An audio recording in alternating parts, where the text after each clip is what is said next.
Olá pessoal, estou de volta. Hoje, 15 de maio de 2019, uma manifestação em protesto de alguns cortes que o governo fez na área da educação. E no presente momento eu ocupo o cargo de diretor de uma escola. E em reunião com o meu colegiado, nós decidimos não aderir a essa greve. O que seria essa greve? Algumas escolas, não poucas, mas não são todas, decidiram que hoje não vai haver aula em protesto a esses cortes que o governo está fazendo.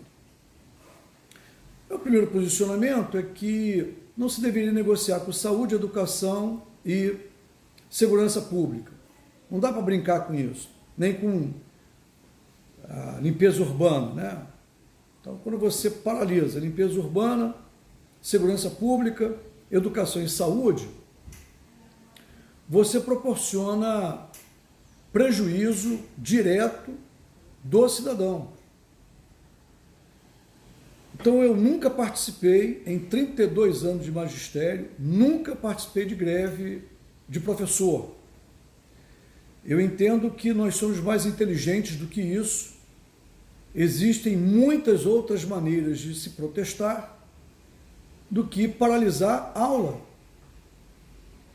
Ainda mais no Rio de Janeiro, que você tem que parar porque não tem energia, tem que parar porque não tem condução, não tem aula porque tem enchente, não tem aula porque tem tiroteio. Então, uma cidade complexa como a nossa, com uma série de dificuldades como a nossa, que a toda hora não tem aula por algum motivo, não acredito que seja paralisando mais um dia de aula que eu vou conseguir alcançar o coração, a cabeça, a intelectualidade do governo e vou sensibilizar o governo não tendo aula. Então eu não concordo em hipótese nenhuma com paralisação de médico, de policial, de professor, de gente da limpeza urbana. Eu não concordo, porque você prejudica o cidadão direto. Eu acho que nós poderíamos, como educadores, donos de escola, diretor de escola, professor, pais, alunos, num dia de sábado, ficar no entorno da casa do governante e não deixar ele dormir, por exemplo. Aí eu acho que é um protesto legal, entendeu? Não deixar ele entrar em casa, entendeu? Sei lá, até mesmo não deixar sair de casa, que estaria ferindo a Constituição, o direito de ir e vir de cada cidadão, mas não está prejudicando objetivamente todos os alunos. Por exemplo, hoje eu tenho mais de 1000 alunos da minha escola, quase 200 funcionários. Então você imagina eu agora prejudicar todo esse grupo,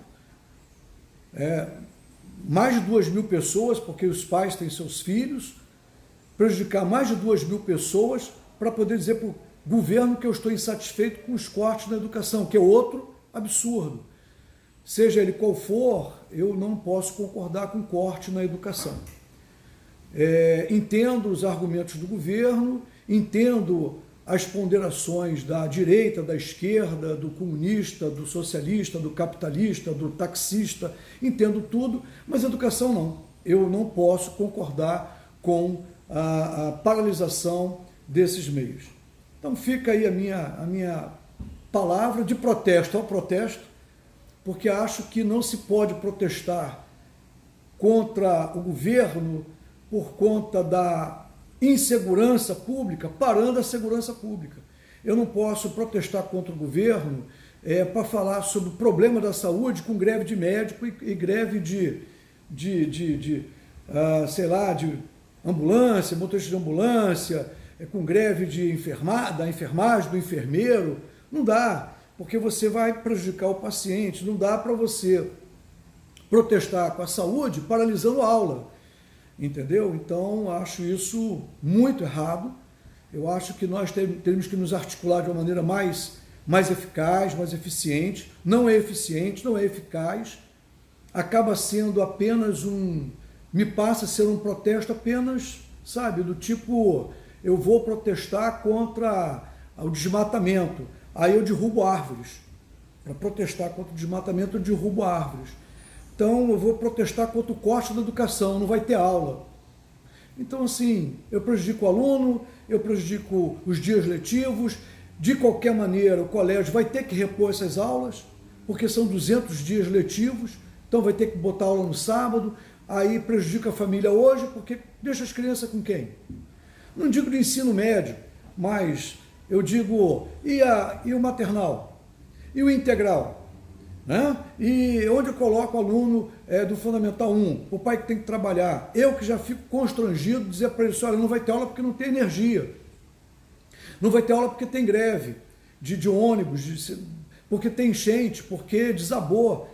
Eu já fico constrangido, porque o pai precisa de trabalhar, e não que a escola seja um depósito, né? Mas a escola acaba sendo esse parceiro, acaba sendo essa fonte, acaba sendo esse lugar onde eu deixo meu filho, e onde ele vai crescer, vai produzir, vai se desenvolver, e eu vou trabalhar. Aí hoje, para protestar contra o governo, que merece, eu acho que não estou falando contra a ideia, eu acho que o mecanismo para colocar a ideia em prática, no meu ponto de vista, é inconcebível.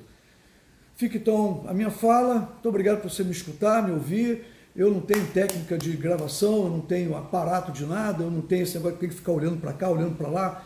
Eu converso com você como se você estivesse aqui na minha frente, olhando para onde eu quero olhar, e a minha intenção é só compartilhar o meu pensamento, ficar olhando para cá, né? O meu pensamento, tá bom? E eu sei que eu corro o risco de ser criticado, de ser chamado de um monte de coisa, mas eu quero dizer que eu quero ser chamado como um cara que pensa e que não vai negociar com a educação. No mais, tudo de bom para você, Deus te abençoe e até o nosso próximo encontro. Um abraço, vou desligar, tchau, tchau.